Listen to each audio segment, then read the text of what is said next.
Yeah, there was a question that was left over from my session, which I'm going to actually put to Wendy. Certainly. I get the heavy lift. You get to do more heavy lifting, absolutely.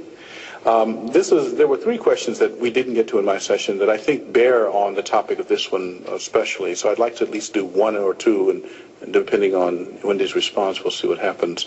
The first one is, how do you know the Earth is billions of years old? Were you there?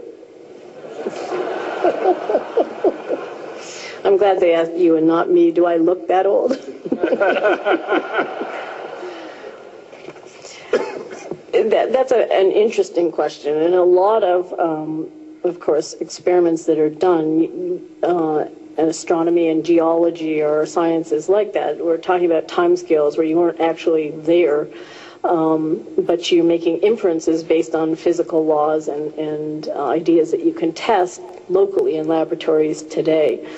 In terms of age dating the Earth, the geological record it has been tested now for many, many decades. And it is possible to do carbon dating. It is possible to measure the ages of rocks and evolution of rock formations on the Earth quite precisely. It's possible now also to infer the age of the oldest stars in the galaxies. Were we there? No, we can't go there. We weren't there when they were measured, but we can use the theory of radioactivity to predict how long certain elements would take to decay, and we can measure their current abundances, and we can infer from that what the original age of composition of stars or rocks or various other quantities that we're trying to date. And the way that that gets tested is in very different conditions. It's not that we were there to see them, it's that we can understand theoretically what we would expect, and then we can do an experiment to test whether or not those ideas work. If they work in other applications, it gives us confidence that the application we're applying them to works as well. And it's a self-testing mechanism. It's not just making one measurement and saying, okay, we have a result, we believe it, and we're going to stop asking.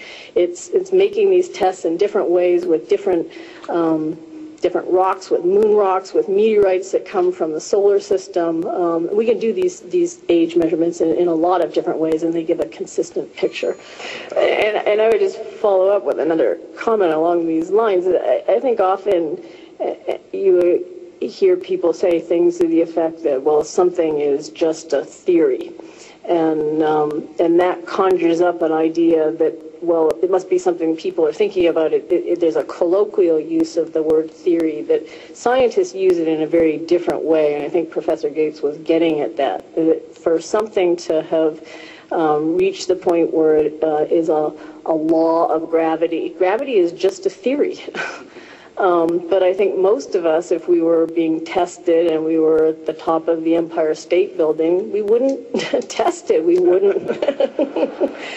that it's something that has enough empirical basis behind it that there are reasons. So the idea that it's just a theory, it is just a theory, but it's an important one that has withstood not only hundreds of years of empirical experiments, but our own experience. And within science, there is always testing. That's the nature of the enterprise. And so when a discovery is first made, you do the best you can with an experiment. As technology improves, you go back and you do it again, and you're forever increasing the precision.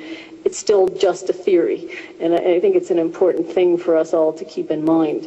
Within science, what the type of testing and self-correction that goes on, it isn't in the sense of the colloquial sense of just a theory, and my theory, like the Big Bang Theory, will supplant the Big Bang Theory. There's a quantitative aspect to that is based on a lot of effort and thought and careful experimentation.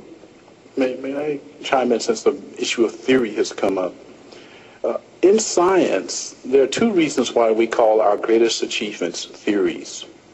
One of them is because we know we can be wrong. When a scientist suggests an idea, As soon as we suggest the idea and claim that it's science, we also simultaneously must accept that someone else can prove that we're wrong. And that's one reason why everything that we do is a theory, because someone else in principle can always prove us wrong. That's one important reason why it's a theory. Now, this is different from other forms of belief. Other forms of belief are not provably false. And that's, in fact, what defines science. Our beliefs are provably false. That's why we take them up. The other thing, if I may, there's one point I see George wants to jump in here on this one. The other reason why these things are denoted as theories, which is sometimes confusing to the public mind, theories are, for scientists, more solid than facts. Theories must explain sometimes tens, hundreds, thousands, millions, 10 millions of facts are explained by theories. So a theory in science is not a wild guess. It is the distillation of facts. But by the same token, interestingly enough, facts can destroy theories. So it's a very interesting use. So when you hear the word theory in science, it's not that we're making wild guesses and your guesses are as good as ours. They ain't.